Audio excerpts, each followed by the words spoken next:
Queridos hermanos, hoy comenzamos un nuevo trimestre desde julio hasta septiembre y el tema del trimestre será diferente, pero no por eso menos atractivo y muy práctico. Se llama Hacer amigos para Dios, el gozo de participar en la misión. Y fue escrito por Mark Finley, a quien la mayoría de los adventistas y aún muchos de los que no lo son lo han oído alguna vez, ya que es un pastor evangelista norteamericano reconocido internacionalmente. Nacido en Connecticut, Estados Unidos, fue vicepresidente de la Asociación General entre 2005 y 2010. Después de su retiro del empleo a tiempo completo, se convirtió en asistente del presidente de la Asociación General actual. En la introducción al folleto, el autor declara que la misión es principalmente la obra de Dios, que Él está empleando todos los recursos del cielo para salvar a nuestro planeta, y que nuestro trabajo como cristianos es cooperar gozosamente con Él en la obra de salvar a las personas perdidas. Bien, vamos a comenzar entonces con la lección número 1 de este trimestre. Se llama ¿Por qué testificar? Y el versículo de memoria dice: porque esto es bueno y agradable delante de Dios nuestro Salvador, que quiere que todos los hombres sean salvos y vengan al conocimiento de la verdad.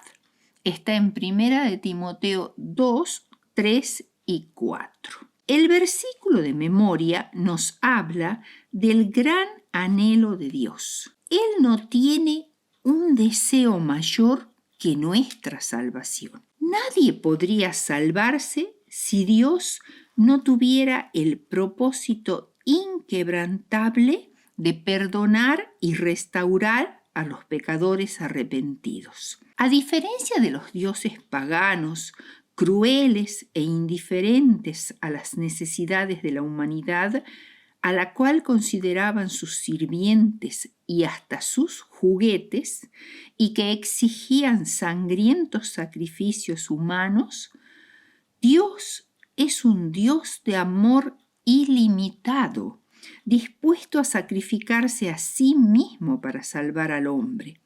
La empresa de la salvación es una institución celestial en la cual están comprometidos plenamente el Padre, el Hijo y el Espíritu Santo, y han invertido en ella todos los recursos del cielo. Si quisiéramos calcular el costo de los recursos involucrados, este sería infinito, ya que se mide con la vida de Dios. Al estudiar la parábola de la oveja perdida, podemos apreciar mejor el anhelo de Dios por la humanidad perdida. Él es el incansable pastor que busca a su oveja perdida hasta que la encuentra. Nuestro Dios es un Dios perseguidor en el buen sentido. No dejará que sus hijos se vayan fácilmente. Los busca donde quiera que vayan. Los busca con un amor implacable y persigue a la oveja perdida hasta que la encuentra. El amor de Dios persevera, no se rinde fácilmente. No podemos cansarlo. Nunca abandonará su búsqueda. Si un pastor del cercano oriente de la época de Cristo perdía una oveja, era necesario regresar al rebaño con la oveja perdida o con su cadáver para demostrar que había hecho todo lo posible para encontrarla. Para Cristo, la humanidad no es una masa informe y sin nombre, sino se trata de individuos creados a su imagen y que Él ha redimido por su gracia. ¿Por qué testificar? porque somos partícipes del gran anhelo de Dios de salvar a la humanidad perdida. La mejor oportunidad. Según Eclesiastés 3:11, Dios ha puesto eternidad en cada corazón humano. Es decir, cuando un individuo nace en este mundo, Dios coloca en su corazón un deseo profundo de algo más puro, más elevado, de algo eterno, que no puede ser saciado con las cosas de este mundo. Solo es satisfecho este anhelo cuando encontramos a Cristo. Además, Dios envía a su Espíritu Santo para obrar en cada persona que llega a este mundo. Todo deseo de bondad, toda inclinación al Altísimo y la generosidad son primero motivados por el Espíritu Santo, aunque el mundo, que carece de percepción espiritual, no lo reconozca así. El Espíritu Santo está trabajando a lo largo de nuestra vida para atraernos a Jesús. Por otro lado, el diseño, el orden, la simetría y la belleza del universo revelan a un Dios diseñador de inteligencia infinita. Las providencias inusuales que cada uno de nosotros experimentamos en nuestra vida también nos hacen reflexionar sobre la realidad de la presencia de Dios. Si esto es cierto, ¿por qué ser testigos? ¿Por qué testificar? ¿Por qué no dar un paso atrás y dejar que Dios mismo obre? Porque ni la naturaleza, ni las providencias de la vida, ni nuestros propios anhelos pueden proporcionar una explicación satisfactoria de la existencia del bien y del mal. Vivimos en un mundo tan lleno de maldad que nos agobia y con sorpresa descubrimos que tenemos una naturaleza pecaminosa caída que nos arrastra al mal. ¿Cuál es el origen y el destino de la humanidad? ¿Por qué debemos testificar? La razón por la cual debemos testificar es porque queremos que los demás tengan la mejor oportunidad posible para salvarse. Romanos 10, 2 al 15 dice: porque no hay diferencia entre judío y griego, pues el mismo que es Señor de todos es rico para con todos los que lo invocan, porque todo aquel que invocare el nombre del Señor será salvo. ¿Cómo pues invocarán a aquel en el cual no han creído? ¿Y cómo creerán en aquel de quien no han oído? ¿Y cómo oirán sin haber quien les predique? ¿Y cómo predicarán si no fueren enviados? Como está escrito: cuán hermosos son los pies de los que anuncian la paz, de los que anuncian buenas nuevas. Oír el Evangelio presentado por un predicador o por una predicadora enviado por Cristo es escuchar a Cristo el mismo. Como el Padre envió a su Hijo, el Hijo nos envía a nosotros, sus apóstoles. No olvidemos que apóstoles quiere decir enviados, bajo la dirección del Espíritu Santo para predicar el mensaje divino. Entonces, cuán apreciados son los que testifican de Cristo, los que anuncian buenas nuevas de salvación.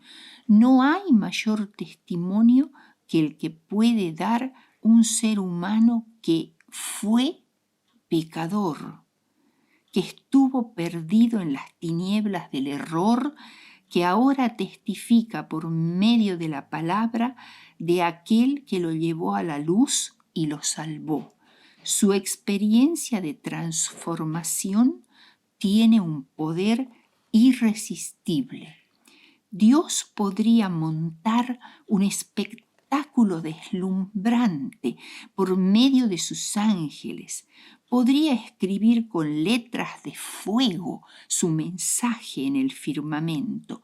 Sin embargo, el poder del que ha experimentado la conversión es inconmensurablemente mayor y más convincente para otro pecador.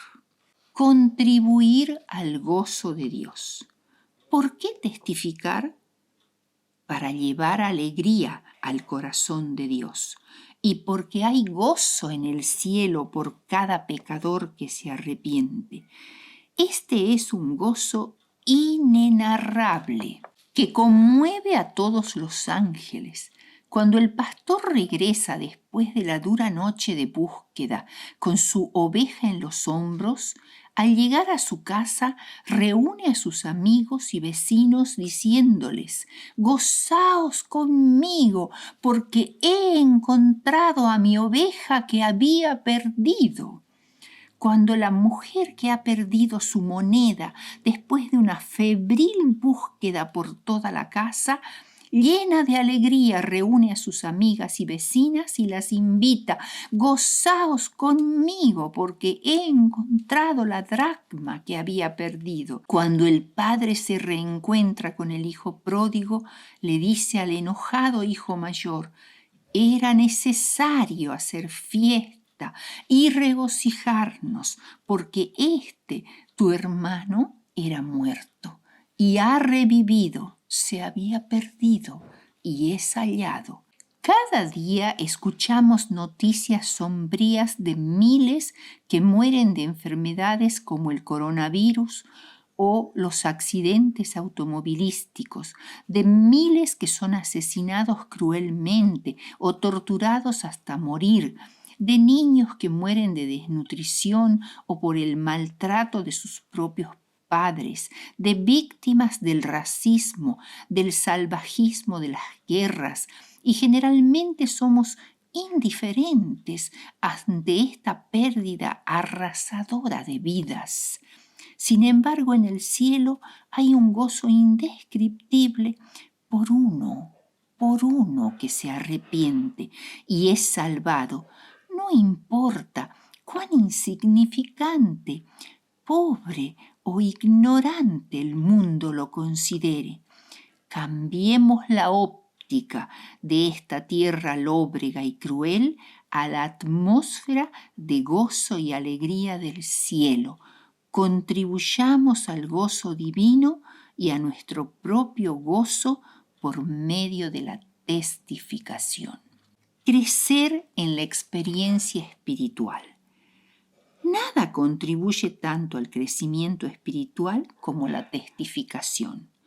Dios podría haber alcanzado su objetivo de salvar a los pecadores sin nuestra ayuda, pero para que podamos desarrollar un carácter como el de Cristo, debemos participar en su obra. Deseado de todas las gentes, 116. No es necesario ser pastores ni eruditos en la palabra para testificar. Tampoco debemos pensar que esta es una tarea pesada, difícil e infructuosa. La testificación puede hacerse de muchas formas diferentes, según nuestros dones y habilidades. Una palabra amable, una sonrisa, un oído presto a escuchar al que está abrumado por los problemas, un consejo oportuno, un versículo que hemos memorizado y ha llegado a ser nuestro favorito, una canción, un mensaje de texto cariñoso, una breve oración. Nuestro objetivo es hacer amigos para Dios y para ello debemos pedirle que Él cree una oportunidad para guiar la conversación en una dirección espiritual.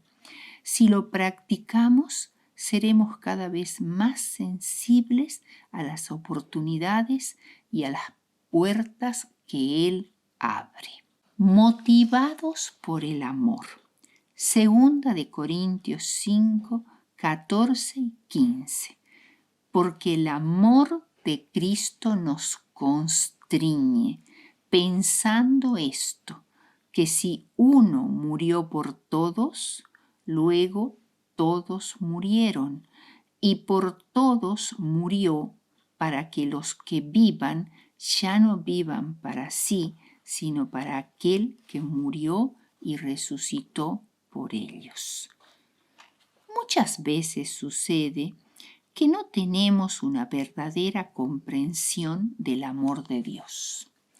En la parábola del Hijo Pródigo, Cristo, que vino a mostrarnos el amor de Dios, el amor del Padre, nos presenta una maravillosa historia.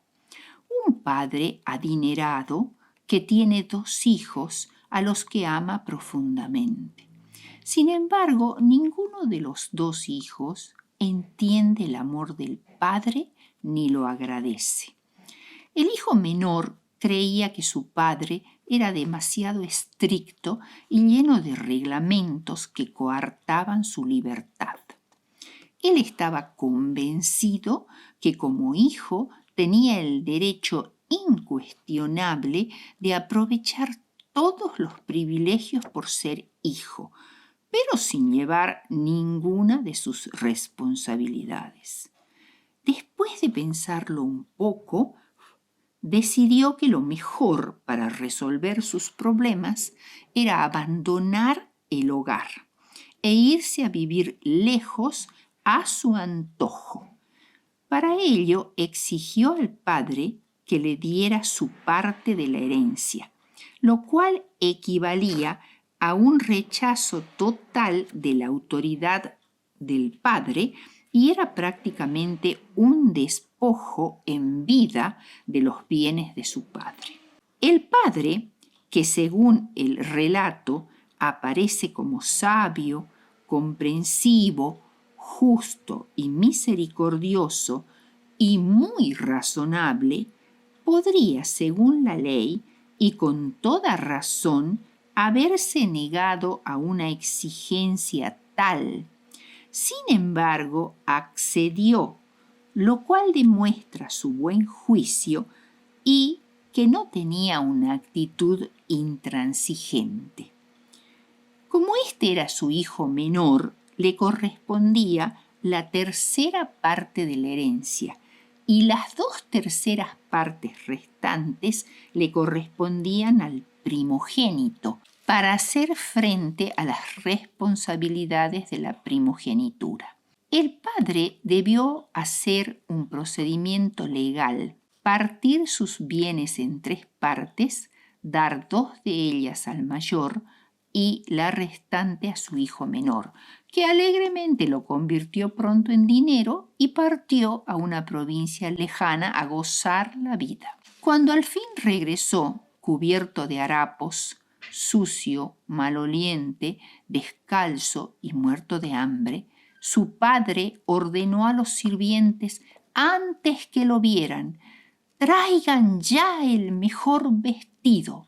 Se trataba de una prenda amplia, masculina, larga hasta los pies, que usaban solo las personas de jerarquía.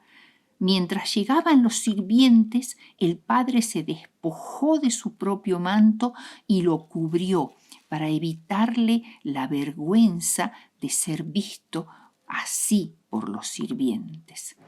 El anillo de sello, propio de un miembro de la familia, y las sandalias, junto con el manto mismo, no eran cosas necesarias, sino prendas especiales del padre para hacerle ver que aún lo consideraba su hijo, no un jornalero o un siervo. O sea, el padre no solo suplió las necesidades de su hijo, sino que lo honró. Para el padre, este hijo estaba literal y figuradamente muerto. Por eso ahora, al regresar, se convirtió en el invitado de honor en un banquete celebrado para festejar su regreso. Por su parte, el hijo mayor, que estaba trabajando en el campo, no como un hijo obediente por amor a su padre, sino como si cumpliera con un deber duro y exigente. Se enojó muchísimo cuando sintió la música y vio los preparativos para la fiesta con el padre y el hermano menor, en agudo contraste con el gozo del padre. El problema era que el hijo mayor actuaba como siervo y no como hijo. Afirmaba que la propiedad de su padre le correspondía por derecho, pues la había ganado. No comprendía para nada el verdadero espíritu de la obediencia.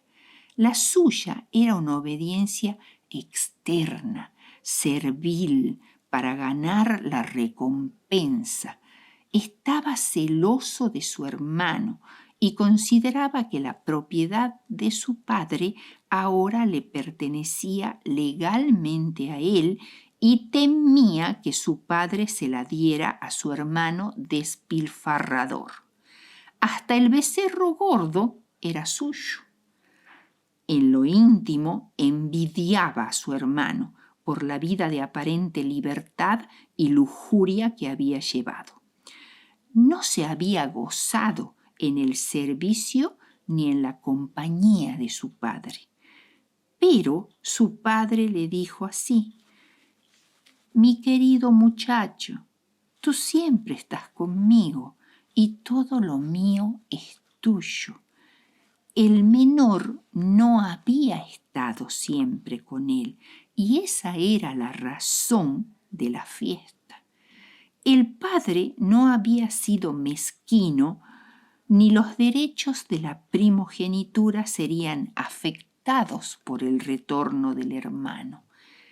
Era necesario, dijo el padre, era necesario hacer fiesta y alegrarnos. No porque el hijo pródigo merecía la recepción, no la merecía, pero era necesario darle una alegre bienvenida como expresión del gozo del padre, de su amor y del hermano mayor que debía participar de ese gozo. El padre con su amor los incluía a los dos hijos, a pesar de las evidentes faltas de cada uno de ellos. ¿Apreciamos verdaderamente el amor del Padre en su verdadera dimensión? ¿El amor de Cristo nos constriñe? ¿Es una razón suficiente para testificar? Durante las 3 lecciones de este trimestre vamos a estudiar detenidamente este tema con el objetivo de aprender a testificar y llevarlo a la práctica.